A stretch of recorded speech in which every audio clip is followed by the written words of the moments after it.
I'd like to welcome Bertina Schulze Mittendorff.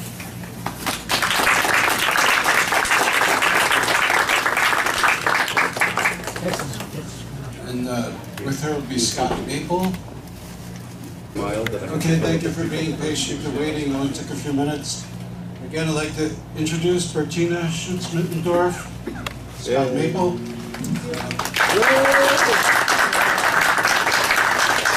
Bertina's father, responsible for the creation of Maria, who drove it with first lines Metropolis. And Scott will reveal his role in this, and I'm pretty much going to turn it over to them. And here they are. Thank you. Yeah. It's heavy. First, I want to thank you that I can be here and talk to you. It is a very great honor for me. Thank you very much.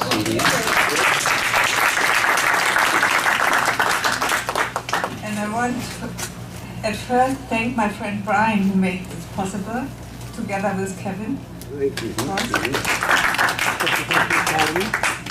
And I want to turn to another person with whom I never would have been here. This is Joanna. Thanks, Joanna. Because she runs a Facebook group site about the German expressionistic film, and she took me in. So I came in this scene, and in the following I'm here. Good. Thank you. I've heard that many people wonder how I can be the daughter of Walter Schulze Mittendorff, because he was born in 1893, and it is no secret, I am the daughter of his second wife, and I was born when he was 55 years old. So I had a father that could have been my grandfather, an old father.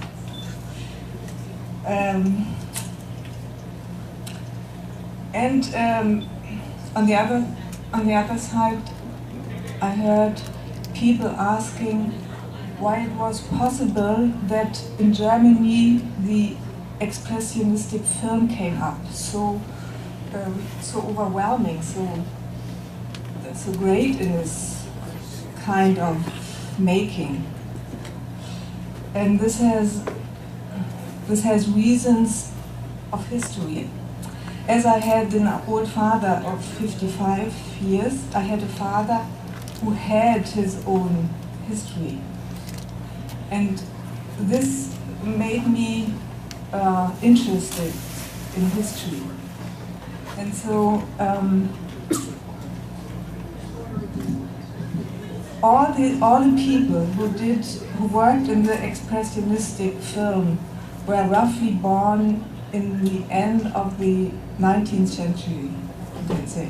Fritz Lang was born in 1890, my father in 93, and quite a few people were born around this time. And this was a time which was, one can say, it was a changing point in history. The industrial revolution was almost finished, and there were many great scientific revolutions at that time. Many famous scientists came from that time. I do not think that we have so many really famous scientists at present. And on the other hand, although the consciousness was very broadened, on the other hand, you find a very strong nationalism. The countries was ruled by emperors or queens or kings, except France. And there was a very strong ego of nationalism. And this clashed with this broaden of consciousness. And in this clashing, the First World War happened. The nation fought against each other. Although all the royal families were relatives among them, they fought and they fought a war which never had happened in this kind before, because it was a war that grounded in, for the first time, grounded in machines.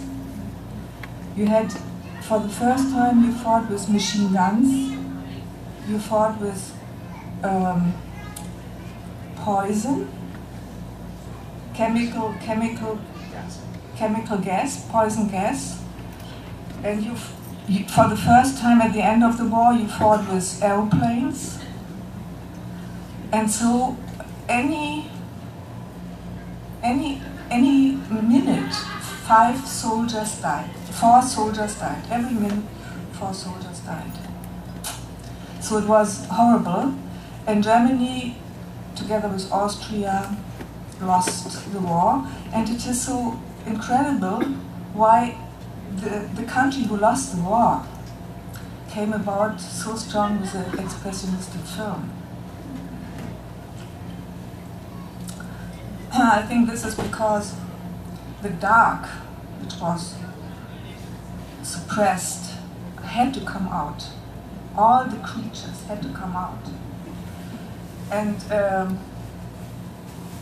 my father was 21 when the First World War started, and was 22 when he went to war. Every man had to go to war. And he never was injured. There was, I don't know, there was a kind of aura. Is it aura? You know the word? Aura, yeah, aura around him. Kind of untouchable. He didn't, although many men got injured, he didn't get injured. And you know, maybe you know Fritz Lang in his older times monocle. And this came from an injury of the First World War, what he had in the eye. So he had always afterwards problems with one of his eyes. And after the war, my father then, by the time of 20, on this picture you see him at the age of 27. There he is 27. This is, so, thank you. This 1920, he was 27. At that time, he studied at the first at the Royal Academy of Fine Arts, and later on the emperor was driven out. It was the Academy of the State of Germany. And in this time of incredible creativity, because the war was so awful, people yearned for something else than war. And this is art and creativity. And he had a friend who worked for the film already for Fritz Lang. He's called Robert Held, together with Walter Röhrig. They both were film architects, and they brought my father together with Fritz Lang, and they immediately understand each other very well, because everybody was very, how can you say, ambitious to do art. And so he got his first order to work as a sculptor for Fritz Lang in the film Destiny. I do not know if you heard about it. Yeah. He did the sculptural things there. And then he worked again. I think it was the second film he did. It was Metropolis. So he knew Fritz Lang already, and Fritz Lang gave him the order to create a machine man, because machines were in the conscious, it was, I think, the birth of machines in the human psyche, because before machines, there were always machines, but not in this extent. So he had this order of the machine man, and he really thought he didn't like it. He didn't like this order because it was so difficult for him to find a way to manage this. It should have been a wearable costume. You can do a statue as a machine man, it's no problem to sculpture a statue. But to do it in a way that a very quite tender actress is wearing it, it was, for him, he said, he didn't like it so much, but he did it. He did it then, yeah. So he thought, how can I do it? How can I do it? How can I accomplish this? And by chance he found an architect study who had plastic wood for their purpose. And they didn't need this plastic wood, so they gave it to my father. And he said, this is a material of which I can do the machine bench, because it is light. It is light and it is walkable. And so this was his first concern. The design was not his concern so much, because he said, we have the technical form in art, it exists, and he just did it. He even did a sketch for it. He just did it out of the moment. When he found the way how to do it, he did it right away on the forms. This also makes it so unique. There is no former trying. Yeah, really, yeah, that's it. And not only the machine man he did all the sketches in Metropolis. And what is, in my opinion, and I think in the opinion of my father as well, his most, how can one say it, most heartfelt pieces are Death and Seven Deadly Sins. This, the machine man, for him was, I do not think, I cannot really explain. It was something strange he did. And I think it stood all the time, something strange. But Death and Seven Deadly Sins, this was really where his heart was. And he did it in heads and in little statues, about 30 centimeters, as a model for the actors. It's called a maquette. Maquette. Yes. Aha, okay. In order how the actors should be seen in the film. And Metropolis is so. I think it is an outstanding film in the expressionistic era of film, because it casts it is a forecast which people didn't understand at that time. They found the film crazy. They could not understand it. But in our time, if we look back, we can much more understand what Metropolis is about. It is a forecast to a time which I think just started and is not finished yet.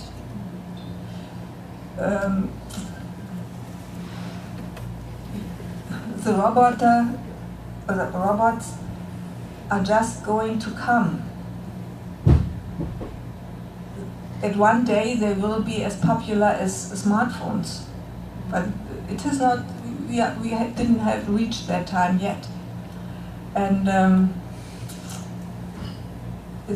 so many other things in Metropolis. The whole social thing with the lords and the workers and the clash of the classes.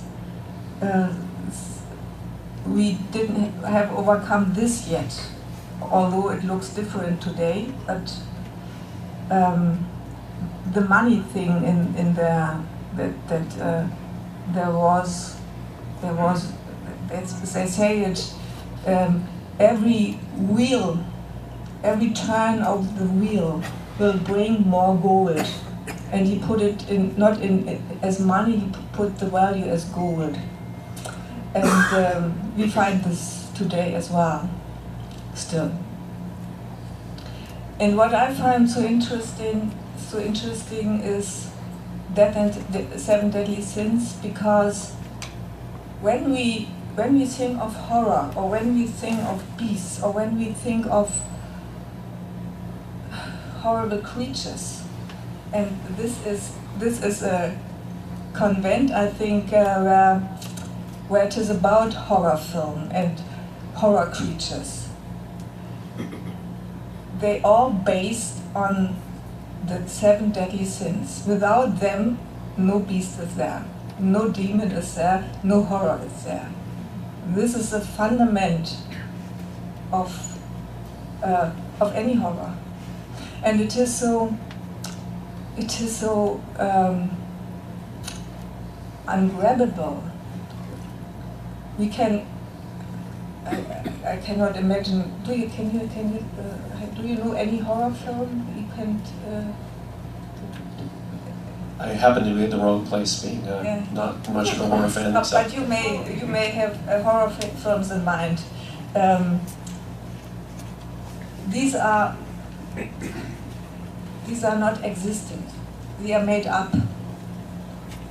But the deadly sins are not made up. So, and the tricky on them, you cannot see them. You cannot see them because they are dwelling below your blanket. And this makes them so special. And what I found in the combination of Machine Men and Seven Deadly Sins is that if you look closely, they are exactly the opposite, the upside downs. You have the Machine Men with a strong experience, with a strong expression, very strong expression, and if you, I think we have no face of the Machine Men. If you see in the face, you can sense some cold consciousness behind them. Something is dwelling inside, while the costume is made of cold metal machinery-like. But inside there is life. Very opposite to the Seven Deadly Sins. They appear as human. They must appear as human because they stuck to the human. You cannot speak about the sins without speaking of persons. So they appear as persons, but inside they are hollow. There's nothing there.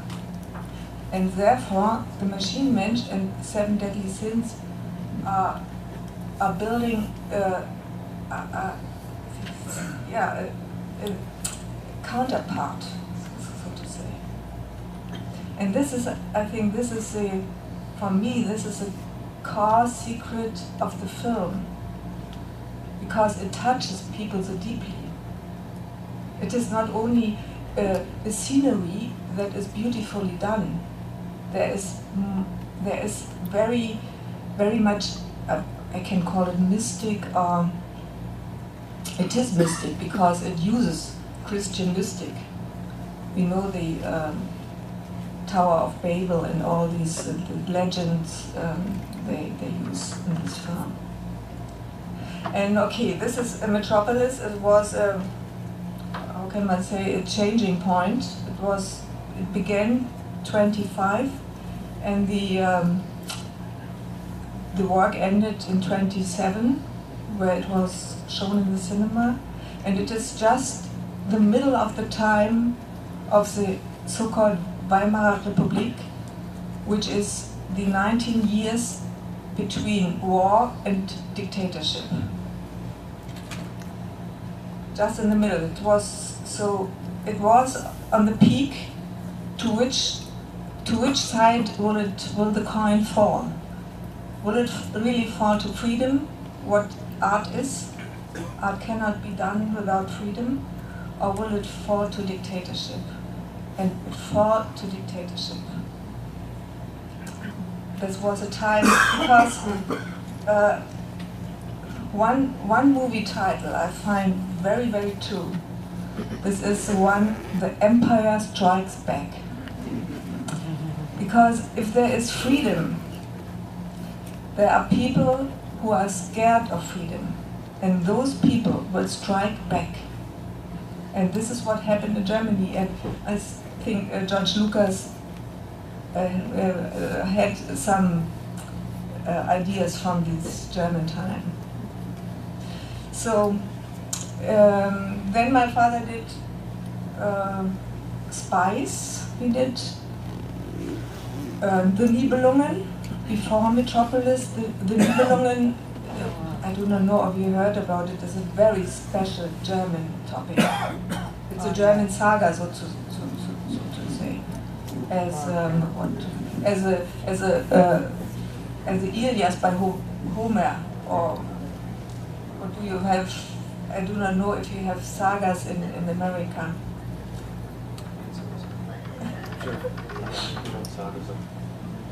You know. There's many sagas, I'm sure, stories. You know in America many sagas. Sure. Okay. You're putting me on point here, though, and I don't have any of the names. Well, they're like our westerns. Yes, exactly. West, Sure. yeah. Westerns. West, yeah. Genre. Yeah. Okay. And the last movie he did was the Testament of Dr. Mabuse. This picture here, which my friend Brian did, these t-shirts, this picture shows him when he is creating the mask of Dr. Mabuse. Okay, and in 33, Hitler came up, you know, and at that time, freedom was fought. No freedom allowed anymore, none. So the art could not do what they wanted anymore, and this included the film as well. And many artists fled to America or to England. And my father was about to think if he should, but he didn't. Private reasons. I think I made a website about my father, and there you can read all these things.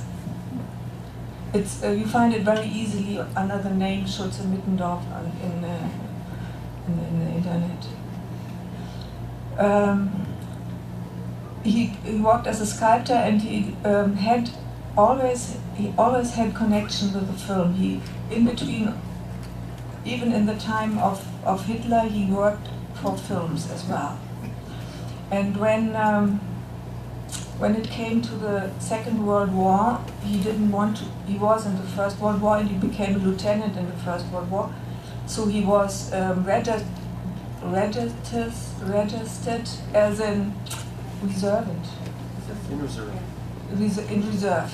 So there was always a danger that they called him to go to war. And he thought, what can I do not to go to war? He would never have fought for Hitler. And then he came to the idea that as he worked for the film for so many times, he went to a film industry and was taken under contract, so that he only worked for the film and did not work as a sculptor anymore. He was engaged as a customer for the movie. And this was very tricky because the Nazis were very keen on films, because they found film as the best way to do propaganda. So all people who worked with the film were protected not to go to war. And this was his chance. He took it as a chance not to go to war.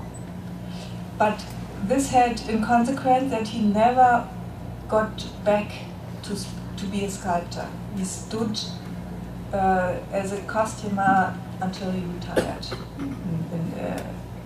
I think in 68 he retired.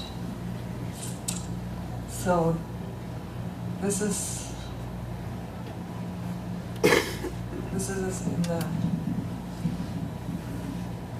Beautiful synopsis of a career of a great man who has put imagery into our minds that will be there forever and really has set a standard. And I think it's a huge honor. I don't know if everybody can appreciate the gravity of having Bertina Schulze Mittendorff in your presence. I mean, it's pretty amazing. We're so honored to have you here. I know there were so many questions where we were set up as well downstairs with our replica of the robot, and there's been a lot of questions that I know you wanted to pose to Bertina or myself about things that you may have. This is an opportunity to do that. Yeah, if you have questions for the film, or maybe some comments, you're very welcome. Anyone? Someone back there. Yeah, please. Are there any books on your father's work?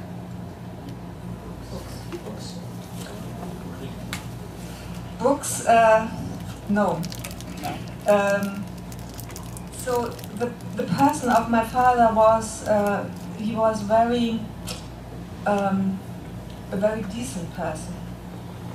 He made no fuss about himself. He did his work.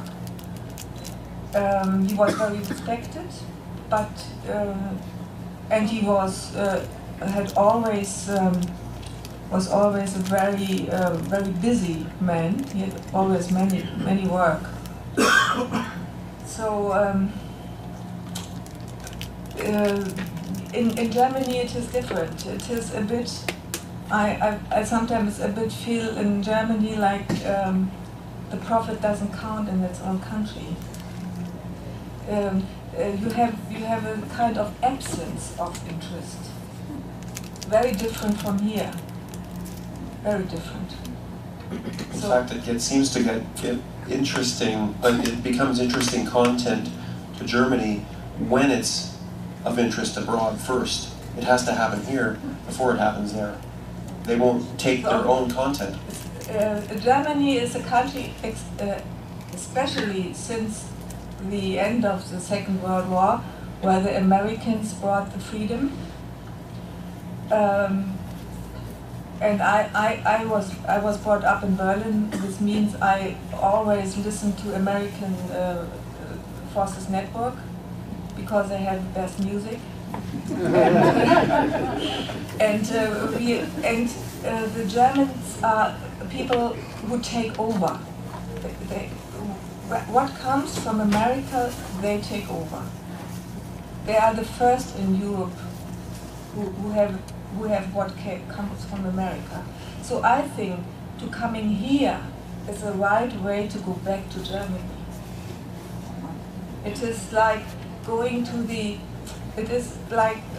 going the wrong direction with the bus to go then in the right direction. Germany is going to become interested in Walter Schulze Mittendorff's work again after this event. They'll be hoping to see things on YouTube about it, which will help Bertina back at home. Yeah, this is a problem. The only thing Germany does not take over are things like Facebook and all these new. They are. I sometimes have the expression they are Facebook phobic. It is a good ton. Does one say a good ton? Not to be on Facebook. And everybody who's on Facebook is, one can have it. This is a really backdrawn attitude.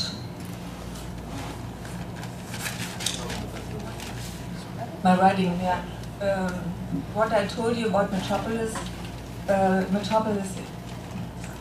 I do not know if it would have occurred to me when I wouldn't have been the daughter of my father. I must say this honestly. I do not know whether I would have found so much interest in it. But as I found the interest, and I am at present writing a book about Metropolis. But as I'm writing it, so many ideas came. And I could think of other books to come, but I do not know whether my lifetime is long enough to do all these things. No idea. This is what I like, what I really love most. I got to the point that I love writing the most I do. When I'm right, I'm the most satisfied person. Any other questions? Yeah. I see a hand way in the back, yes. Why did you have a comment? I brought it up to your friend there before, but about Metropolis itself. First of all, that's the only Lang film I've ever seen in its entirety. And that the unusual thing about it is that the bad guys actually won in the end. Yeah, I roughly understand it. You mean bad guys won in Metropolis? Yeah, because the purpose of going to the trouble of constructing the robot was to essentially quell worker resistance. Yeah, that's right. Yeah. In other words, the workers. This is what I see is how predictably the Metropolis is. They saw this coming. Right. Yeah. And I'm just saying in general terms, no matter what the workers did, they wound up getting what we call in this country the shaft. No matter what they tried. Yeah, yeah. But they are still.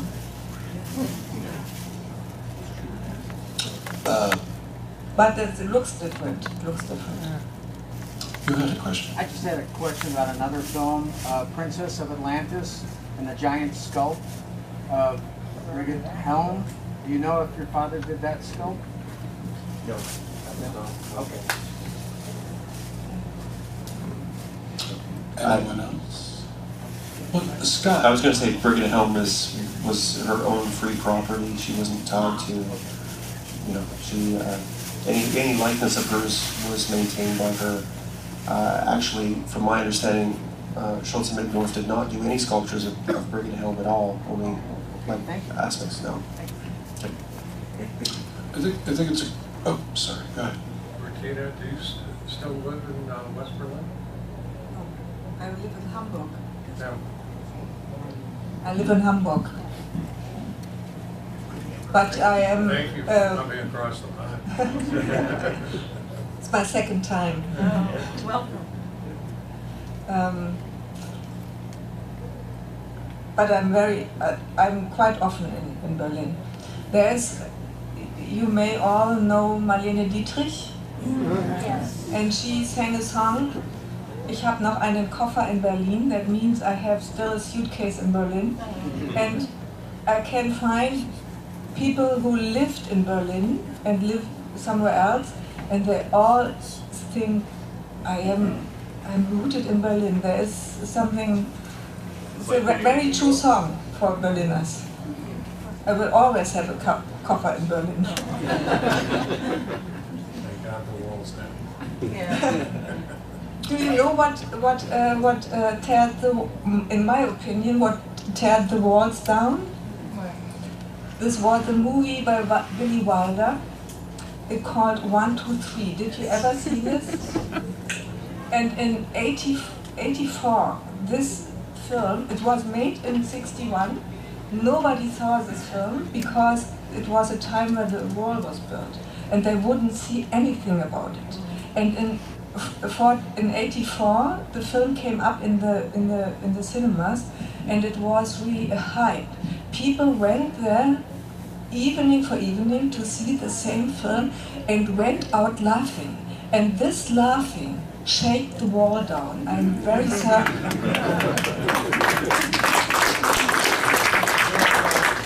Music for pop.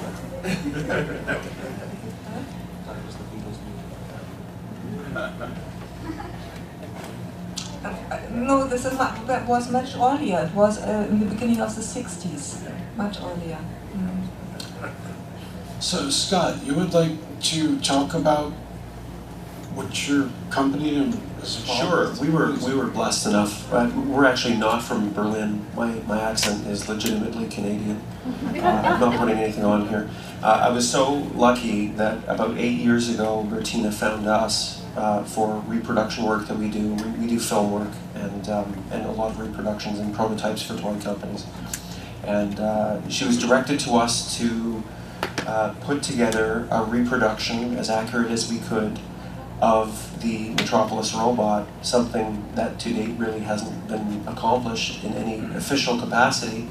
So at that point, we embarked on a mission and partnership together to create a copy of that robot with a lot of the materials that were only privileged to Bertina. And she worked with us over these years and tremendously patiently, putting together events and things that we could actually scheme a plan to bring it back to the world, because as many of you know, it was burned at the end of the picture. It was at a time when props were not valued, and we have no idea what that suit would be worth today. I mean, they'd be horrified to know that it would be one of the, it's basically the holy grail of film materials to ever recover today. If it ever comes up, and that's not impossible, because though it was burned, there is evidence that it may have been extinguished. People didn't keep things in those times, but this could be one of those Ark of the Covenant kind of things that happens one day. But anyway, until then, we have a copy that we've got on display outside that we worked tirelessly to make. It was about 6 years in the making, that right down to the little flecks that we spotted in some of the imagery that was there, did our best to recreate it and bring back some of Walter Schulze Mittendorff's works to the world, because until recent years, his name was merely a credit in the film, and a lot of people really didn't make those associations or get to know him.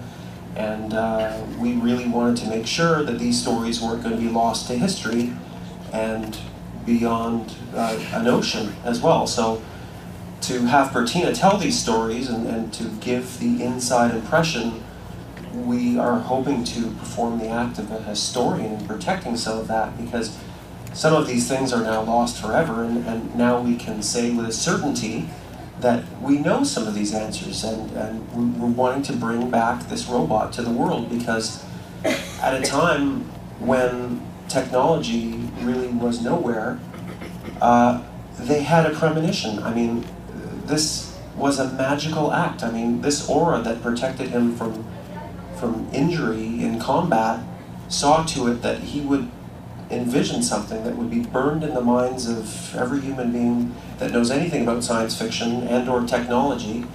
And look at us now in the midst of technolust. I mean, this is the icon of that very happening, of the evolution of man forced by creating a tool of himself. I mean, really, I can't think of a greater act. And at that time, in his vision, the only influence he would have had to have created this image, a predecessor, would have been, in my opinion, the discovery of Tutankhamun's tomb a couple of years beforehand. The first metal man face. And the influences that have come after it are numerous. I mean, I could point out any aspect of any robot that you see from here in, and you can see where it's drawn influence from it. But to have come at it with a blank slate, like Schulze Mittendorff did in his time, and just imagine this. And I think it's astounding to learn that he was not enamored with the concept of making this thing. He did not connect with it at all. He wasn't horrified, he was just more mystified as to how he would create it with the materials that they had in those days. So the limitations of the materials, coupled with a blank slate and a task that he did not want to do, resulted in this iconic figure that is now with us forever. And it's just, it's so magical. It touches a lot of us, and I meet people in our travels that are in tears to be in its company. And I think, to make that leap from the flat screen, the celluloid, and seeing these nice cleaned up versions to seeing something that's both tactile and something that they can be around, it's very important to them to make that connection. And I think by having you here in the country and as a presence, you're no longer just a voice on the phone or a name. It's just making it all that much more real. And by having something real, I think in a way we might be able to solve how to deal with this techno-lust that we have, because we're breaking it down. It's not so, it is magical because it appears on film, but we're making it a real thing and realizing that this is something that someone has created and dreamed up. And we do have to realize that we're still humans as much as we are dehumanizing ourselves with technology daily. So this is the beginning of that, and we can put a halt to it too by seeing that real people have imagined these things. And it's just amazing to see that spin that happens, when somebody's just asked to come up with something, and to see that it's perpetuated nearly 100 years later. But this film is so important. It really is a symbolism of where we're going, and it's going to be one of those movies that it's going to be 100 first. It's a feature-length science fiction film. 100 years. We are that generation in Metropolis. It was about us. We are the age of those people. We always have the choice to choose freedom or to choose slavery. Always. Are there, do you intend to do other reproductions of the Robert? What's going on now going forward? It's a very good question, and it wasn't one of those things. I mean, we've done many reproductions before of other things, but this is the crown jewel of those reproductions. I mean, I can't see doing anything beyond this one that would have the significance and importance.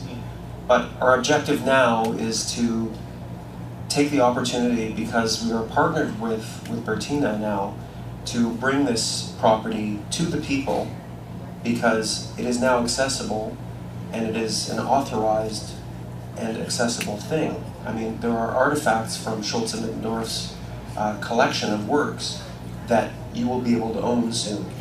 So it is our hopes to be able to bring some of those things to the people, and the symbology that goes with it. So the robot will travel again, and we were very concerned about affecting the property because we have control of basically a deceased movie star, and we've got to be very careful that we're not putting her out there running a vacuum cleaner and selling dirt devils and things. It's sort of a responsibility to have this thing. So I know a lot of people were horrified at the fact that perhaps Metropolis could be remade. This was not our intention, it was just about bringing it back. And we would like to see some of the behind-the-scenes aspects and to shoot segments about recreating the past on set, because there were so many interesting stories that were happening behind the camera as much as there were being captured on camera. So I think that would be a responsible way to use the robot without adding to its lore. At this point, this is what we're thinking anyway. because the fans of Metropolis they're very dedicated and they believe in it as an art form. It's not something you do a cover of, and that's where we're at with the direction of the Metropolis robot. Sure. Well, thank you. Oh, I was just going to kill it. I see one more question. Go ahead, sir. Can you talk a bit about how much of an influence this robot and this film has been on films in general, and especially maybe the dystopias that are so popular now? I know it's been so influential, but can you talk a bit about how it has been? It must definitely have an influence on Star Wars. And I do not know what end. What I find is the film The Matrix, or The Matrix, is a higher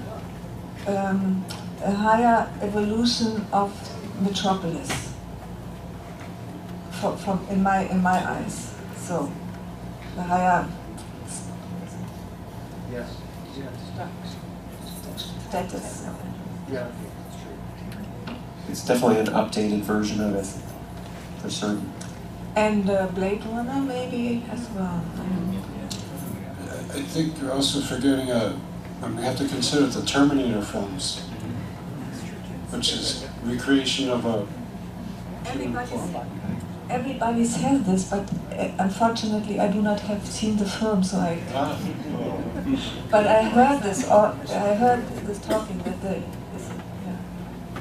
Maybe someone will turn up with one. Anyway, thank you so much for coming. We have to really welcome Bertina and Scott. And Bertina gave all the information.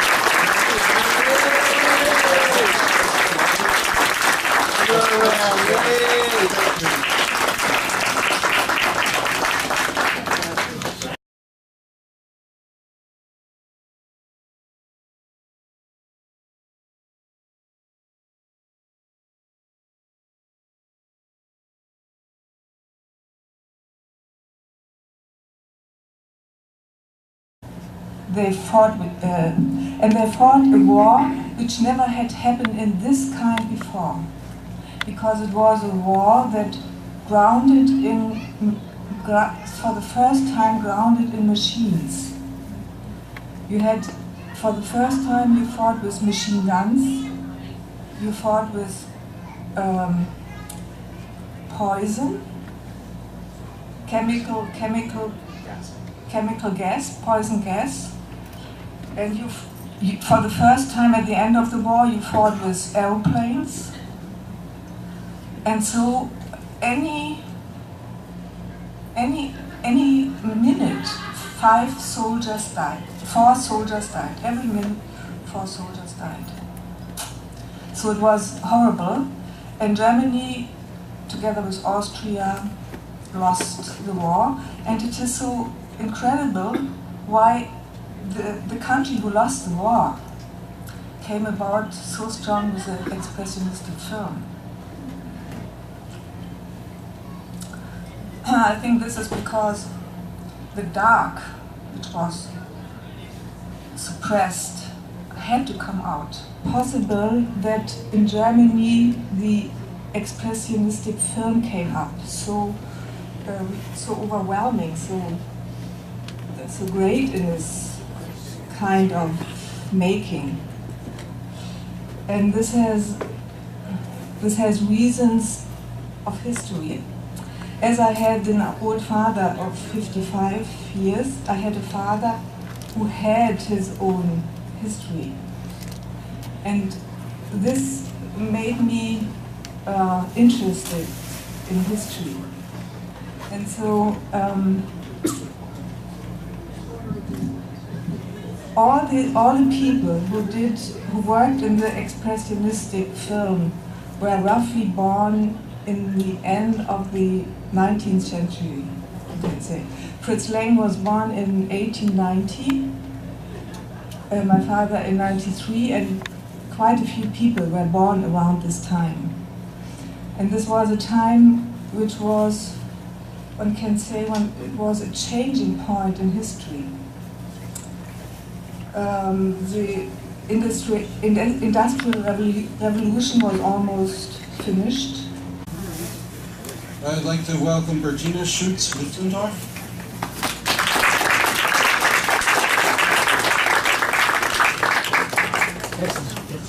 And with her will be Scott Maple. Okay, thank you for being patient and waiting. It only took a few minutes. Again, I'd like to introduce Bertina Schulze Mittendorff, Scott Maple.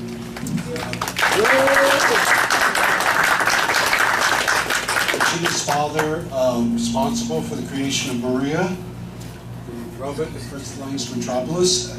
Scott will reveal his role in this, and I'm pretty much going to turn it over to them. And here they are. Thank you. Yeah. It's heavy. First, I want to thank you that I can be here and talk to you. It is a very great honor for me. Thank you very much.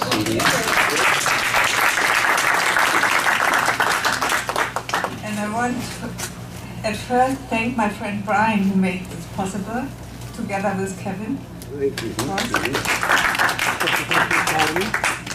And I want to turn to another person with whom there were many great scientific revolutions at that time. Many famous scientists came from that time. I do not think that we have so many really famous scientists at present. And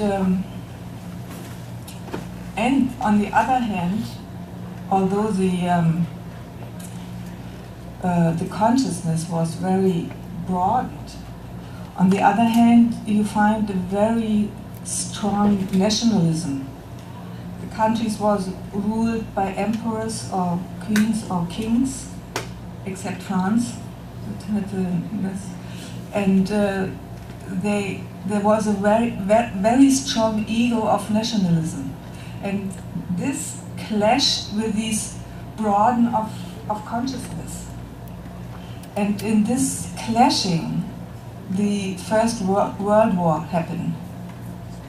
The nation fought against each other.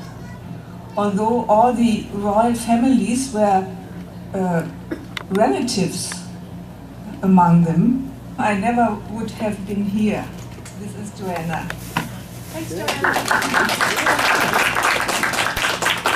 Because she runs a Facebook group site about the German expressionistic film. And she took me in. So I came in this scene, and in the following I'm here. Good. Thank you. I've heard that many people wonder how I can be the daughter of Walter Schulze Mittendorff, because he was born in 1893. And it is no secret, I am the daughter of his second wife, and I was born when he was 55 years old. So I had a father that could have been my grandfather, an old father.